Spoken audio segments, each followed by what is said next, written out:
Nos prédicateurs du bien nous avaient déjà sauvés du nazisme, du racisme, de la misogynie et de l'homophobie, ils vont maintenant vraiment sauver le monde.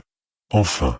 Le danger est la tentation d'un pouvoir mondialiste qui ne serait plus la démocratie de marché mais un bolchevisme vert.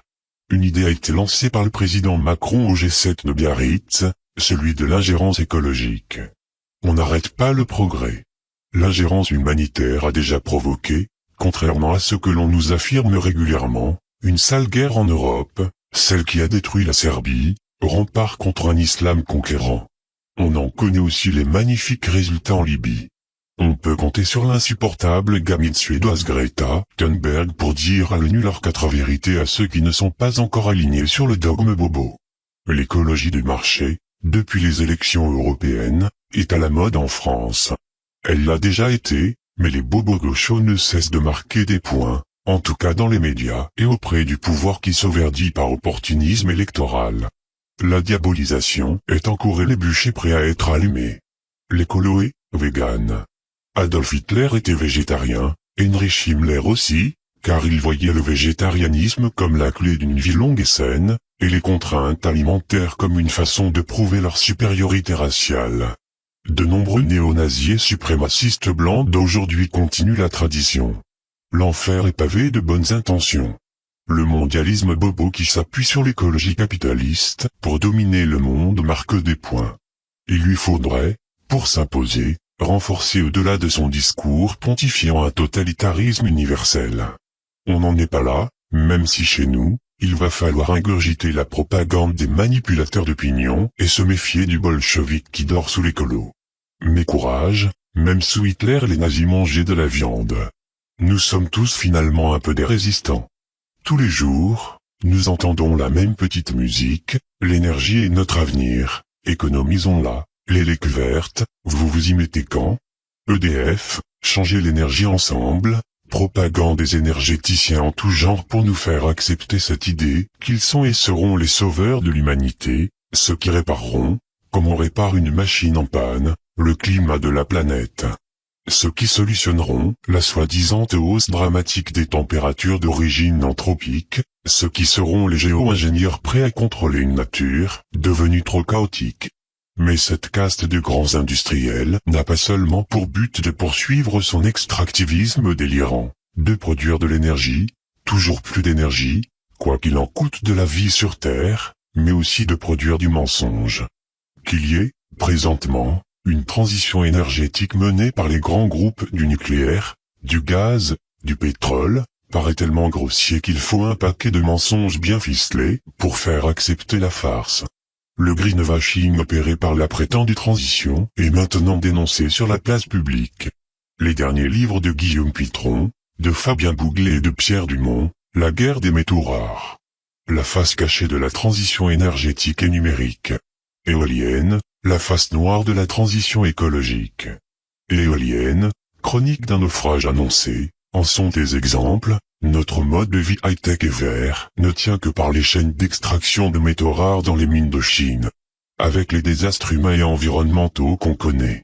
Mais ce sont ces métaux stratégiques qui rendent possible la production de toutes nos batteries de voitures électriques, nos iPhones, nos écrans plats, nos tablettes et bien sûr les aimants de nos éoliennes industrielles. L'écologie capitaliste, capitalisme vert, ça n'existe pas. Le capitalisme c'est la consommation c'est anti-écologie. Le capitalisme est une plaie. Une forme parfaite de totalitarisme qui soumet la moindre parcelle de notre humanité à l'argent. Le capitalisme a toujours su s'approprier les critiques qui lui sont faites pour les mettre à son avantage. C'est le cas également pour l'écologie. Ne confondons pas science, technoscience et scientisme. Greta Thunberg nous dit d'écouter les scientifiques. Elle est sans doute trop jeune pour savoir ce qu'est le scientisme. Une trop grande proximité entre politique et science débouche presque inéluctablement sur une forme de scientisme. Le scientisme est une position qualifiée parfois d'idéologie, apparue au XIXe siècle, selon laquelle la science expérimentale est la seule source fiable de savoir sur le monde, par opposition à toute autre forme de savoir. Le scientisme se propose en conséquence, selon la formule d'Ernest Renan, d'organiser scientifiquement l'humanité. Il s'agit donc d'une confiance ou espérance. Le terme de foi ne s'applique pas, en principe, dans ce domaine, dans l'application des principes et méthodes de la science y compris moderne dans tous les domaines. On peut résumer le cœur de cette position, la science décrit, vraiment, le monde tel qu'il est.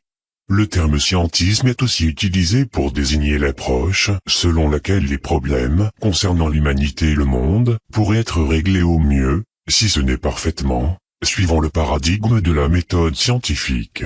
Le scientisme considère que l'esprit et les méthodes scientifiques doivent être étendus à tous les domaines de la vie intellectuelle et morale sans exception. La modernité se flatte de n'avoir gardé, comme critère départageant les actes licites et illicites, que le consentement des individus. Mais qu'entend-on par consentement? Suffit-il à déterminer la légitimité d'un acte ou d'une conduite?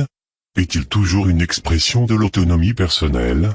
Un débat très animé oppose aujourd'hui ceux qui, au nom de la liberté la plus totale, défendent le consentement sans s'interroger sur les déterminations sociales, culturelles, économiques et psychologiques des choix individuels, manufacture du consentement, et ceux qui, au nom d'un soi-disant intérêt général supérieur, sauver le climat, considèrent qu'il n'est plus nécessaire d'obtenir le consentement des masses des individus qui les composent, et qu'on peut mettre en place un totalitarisme de plus en plus autoritaire, sans que cela ne pose plus aucune espèce de problème d'ordre éthique ou moral. La fin, sauver le climat, justifie les moyens, totalitarisme autoritaire, égale effroyable banalité du mal. Le scientisme, couplé à l'écologie politique, qui défend les intérêts d'une idéologie, qu'on appelle en novlangue, le développement durable, mais dont le véritable nom est en réalité, l'écologie du marché, le marché de l'écologie capitaliste, le capitalisme vert. Et tout ça au service du capitalisme financier mondialisé. Je vous laisse imaginer ce que cela pourrait donner. Les grands systèmes totalitaires du XXe siècle pourraient bien n'être que du pipi de chat, en comparaison, si nous empruntons cette direction.